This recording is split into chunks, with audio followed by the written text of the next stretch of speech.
All right, followers, this is our second live Zoom event. No participants just yet, but this podcast will be available on our website, almanack.com, and on the YouTube channel a little bit later today.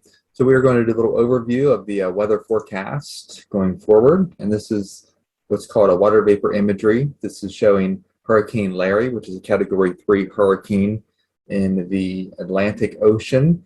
And the path of this particular storm is actually going to take it north. This trough of low pressure that's moving into the east is going to kick the storm north. It may clip the Canadian Maritimes and then accelerate into the North Atlantic. We are watching another area of disturbed weather that's across the Florida Panhandle. This could become a tropical depression as it moves into the southeast over the next 24 hours. And we had highlighted in the Hagerstown Town and Country Almanac 2022 copy that between the 10th and the 13th, there was potential for a tropical storm to make landfall in Region 4, which is the southeast, and this will likely be the storm that becomes a depression before it moves inland over the next 24 hours. We also have another area of disturbed weather in the Yucatan that could potentially impact Texas in the next couple of days, but Larry, unfortunately, is going to stay off the East Coast.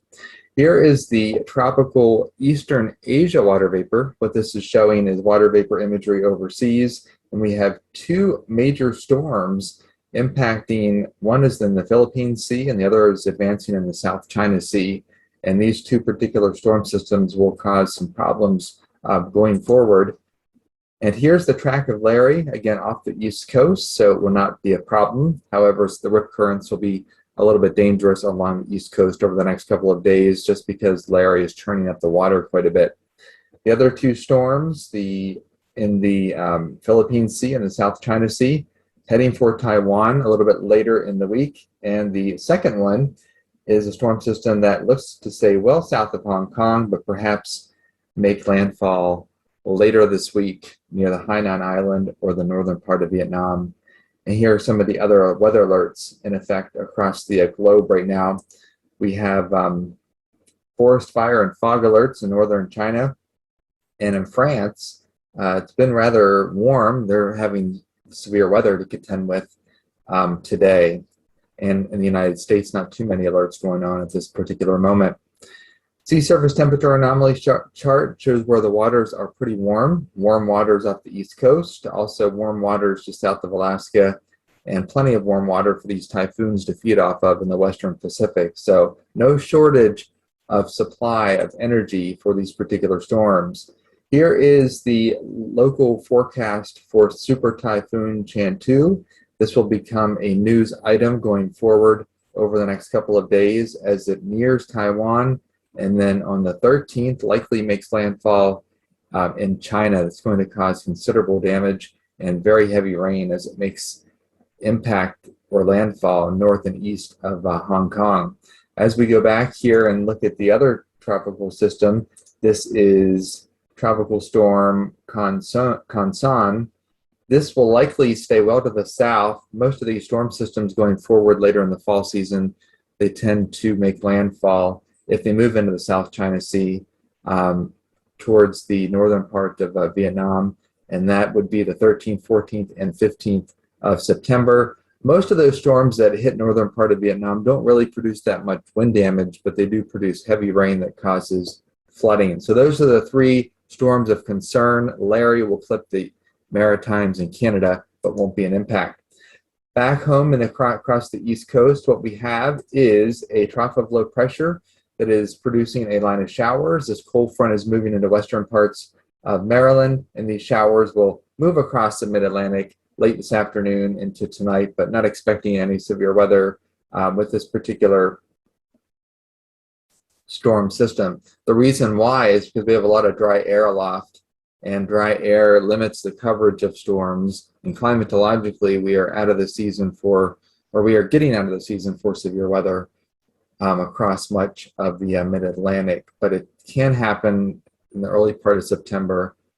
If you add a tropical system in the mix, and we don't have a tropical system along this front, and it's not a very strong front with a lot of upper level support, so we're not expecting much in terms of severe weather.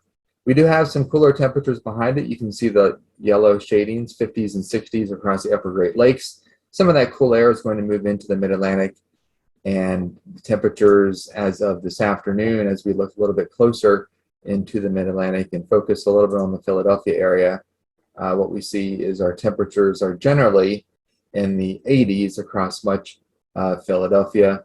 This particular map, if it shows up. Okay, well, it's not showing up right now, so there we go. So temperatures in the 80s in Philadelphia, 70s back towards the Laurel Highlands. All right, let's move on forward here and check out what we've got going next here on my slideshow. We have, look at the fires across the western U.S. We have wildfires burning.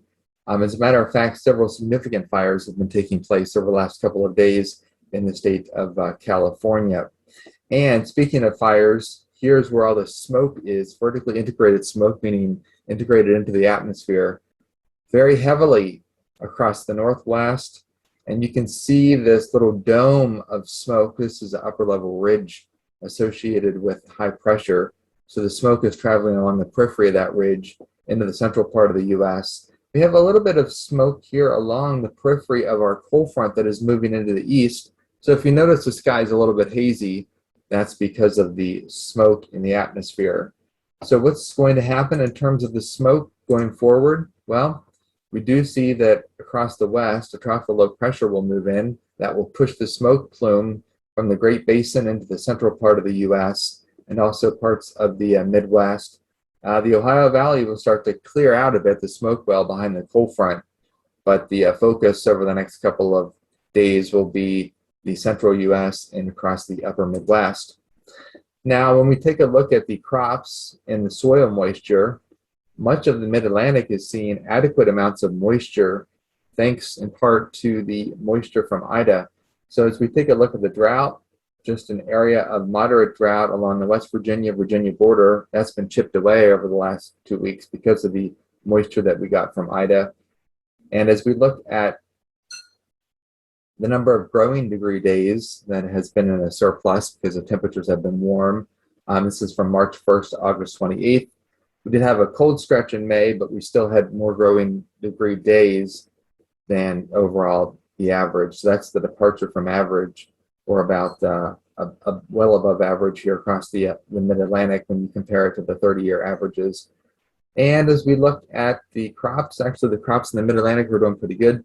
We don't have any problems with major drought that's impacting the mid-Atlantic. So we do have a little bit of a trough that's going to produce some somewhat cooler temperatures for us going into Friday and the weekend. And then going forward beyond that, the 13th or the 20th, we're going to see that trough lift out and a period of pretty warm weather across the mid-Atlantic. This is what's called the MJO, which basically shows areas of convection across the globe.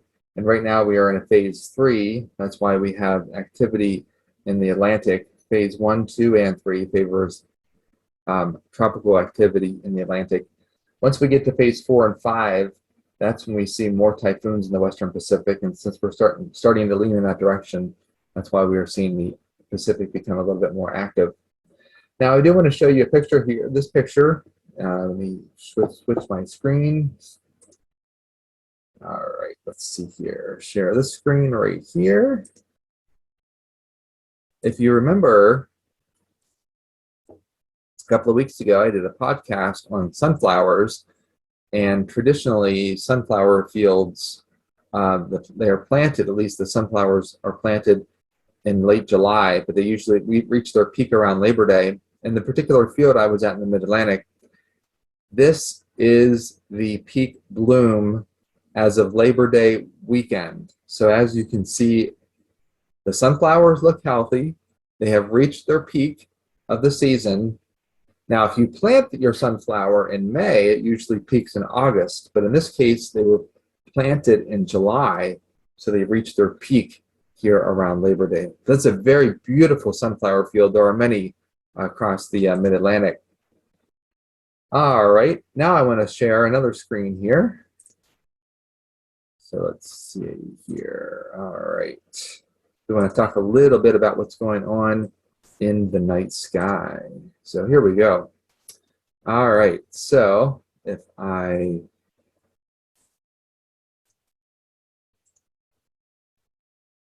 all right, so let me actually do this. Share. There we go. So we talked a little bit about the weather over the next week. We have a nice reprieve from the heat and the humidity Friday, and then it starts to warm back up over the weekend. Let's take a look at the night sky features going forward, September 8th through the 15th. So we have the September Perseid meteor shower. Probably heard of the August meteor shower, Perseids. Well, this one in September actually peaks Thursday, September 9th between 5 and 7 a.m. And because we just had a new moon, the sky is going to be pretty dark. So optimal conditions early on Thursday. Now the best chance will be west of I-95 because of the clouds and the showers from the lingering cold front. But you want to go to an area where you escape the city lights and look up in the sky to see these particular meteors. They peak again between 5 and 7 a.m. Now we have asteroid 2 Pallas. That's Saturday night at midnight. You have to use a telescope to see this particular asteroid. A telescope that has moderate aperture, so not just your run-of-the-mill telescope. You need a pretty powerful one. But it will be above the eastern horizon and reach its highest point in the sky at about 1 a.m. early Sunday, and then sink below the horizon at 5 a.m. Also, you'll want to look for Venus, Mercury, and Neptune this week. On Friday, Venus will be near the moon and in the southwestern sky later in the afternoon until about 9 o'clock. So you will see the moon and Venus very close together. Monday, Mercury can be seen in the evening sky at twilight. And then Tuesday and Wednesday, Neptune will be visible between 9:30 in the evening Tuesday and 4 a.m. on Wednesday. It'll move from the southeast to the south to the southwestern sky. So those are the planets that you'll be able to see. Now we do have a little bit of weather information for you this weekend. Bishops has a couple of running events. This is an organization based out of Northern Virginia. They have one on September 11th, and in Washington, D.C., where this race is going to be held, mostly sunny skies, temperatures in the 50s in the morning to near 70 at noon, and then 70 to 78 degrees in the afternoon. Another event, this is September 12th, this weekend, a beautiful day for it, Memorial 5K and Half Marathon in Georgetown. Just a little bit more on the humid side, temperatures in the 60s in the morning, mid-80s to near 90 during the afternoon. And then Bishops has a Tuesday night race, part of their Tuesday night series. This is in Springfield, Virginia, partly cloudy and humid, temperatures in the 70s in the morning.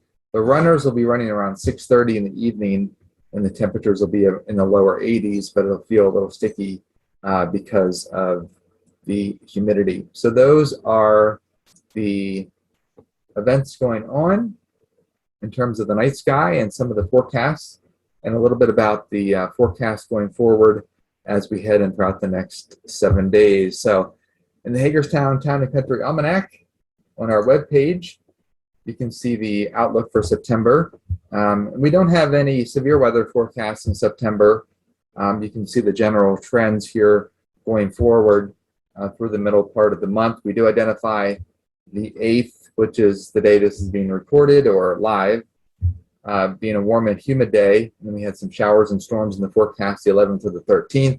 Turns out that's happening late this afternoon to early tomorrow. And in the cooler period, the 14th to the 15th, will actually be Friday through Saturday, so the 9th through the 11th. So pretty close forecasting the general pattern in September, but we're not seeing the threat, at least in the mid-Atlantic, for any severe weather. If you want to see which areas east of the Mississippi will see severe weather or tropical activity and which dates, that's all in the severe weather section of the Hagerstown Town and Country Almanac 2021 and 2022 copies. So thank you, everybody, and hopefully we'll have more participation as we go forward with these live Zooms on Wednesdays.